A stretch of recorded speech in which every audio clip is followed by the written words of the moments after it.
최근 은평과 양천 지역 아파트에서 잇따라 화재가 발생했습니다. 다행히 크게 다친 사람은 없었지만 자칫 대형 사고로 이어질 뻔했는데요. 아파트에서 불이 날 경우 어떻게 대처해야 하는지 알아보겠습니다. 은평소방서 서림찬 소방교 전화 연결돼 있습니다. 안녕하십니까?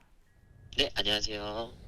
네, 지난달 진관동에 있는 한 아파트에서 불이 났습니다. 한밤중에 불이 나서 큰일이 날 뻔했는데요. 당시 상황 설명해 주시죠. 대다수가 잠들 만한 시간인 새벽 12시 15분에 화재가 발생했다고 저희에게 신고가 들어왔습니다. 당시 출동했던 대원들의 말로는 창밖으로 화염이 분출되고 연기가 많이 나오고 있었고, 주민분들은 자력 대피하신 분들이 한 40여 명 계셨고요. 또 대피를 못하신 분들은 집 안에서 대기하면서 저희 119에 전화를 하셔가지고 안내 받으시면서 네, 그 대응을 했다고 합니다.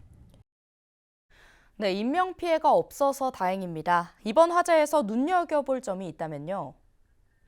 요새 아파트 화재가 자주 발생하고 있잖아요.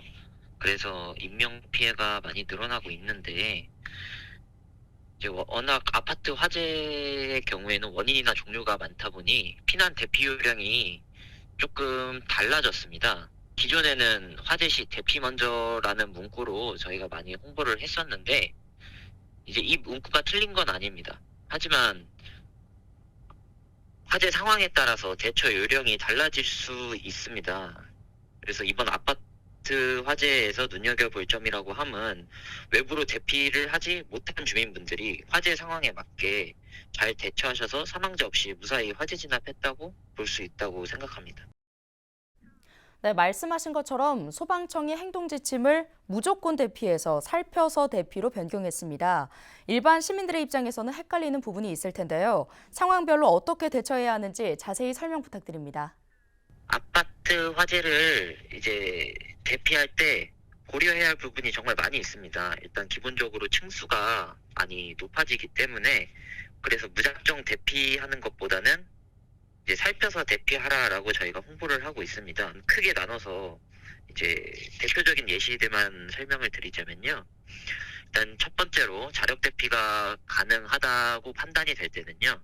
이제 젖은 수건이나 이제 입을 막고 낮은 자세를 유지하면서 승강기는 이용하지 않고 계단이나 비상구를 통해서 지상층 또는 피난층 아니면 옥상으로 대피하고 119에 신고하시면 됩니다.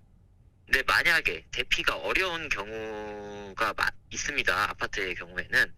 그래서 어렵다고 판단이 되면 화염이나 연기로부터 안전한 장소로 이동해서 문을 닫고 젖은 수건 등으로 문 틈새 등을 막은 후에 119에 구조 요청을 하면 됩니다. 혹시나 내 집으로 불이나 연기가 번지지 않았을 경우엔 집 안에 있는 게 오히려 안전할 수도 있는 경우가 있습니다. 그래서 상황에 따라서 맞게 움직이셔야 되는데, 이제 일반 시민분들은 어떤 행동을 취해야 할지 잘 모르시잖아요. 그러면은 119에 전화를 해서 현재 상황을 정확하게 알리고 대피 요령을 안내 받으시는 걸 저는 추천드립니다. 네, 마지막으로 평소 화재 예방을 위해 지켜야 할 생활 수칙이 있다면요. 첫 번째로 사용하지 않는 플러그 뽑기입니다. 장기간 집을 비우실 땐 사용하지 않는 전기 제품의 전원을 끄거나 플러그를 뽑아주시는 게 좋습니다. 두 번째로는 누전 차단기를 확인하는 겁니다. 누전 차단기를 한 번씩 외출 전에 확인해 보시고 작동이 잘 되는지 체크를 해주시는 게 좋습니다. 세 번째로는 가스 밸브 잠궈 놓기입니다.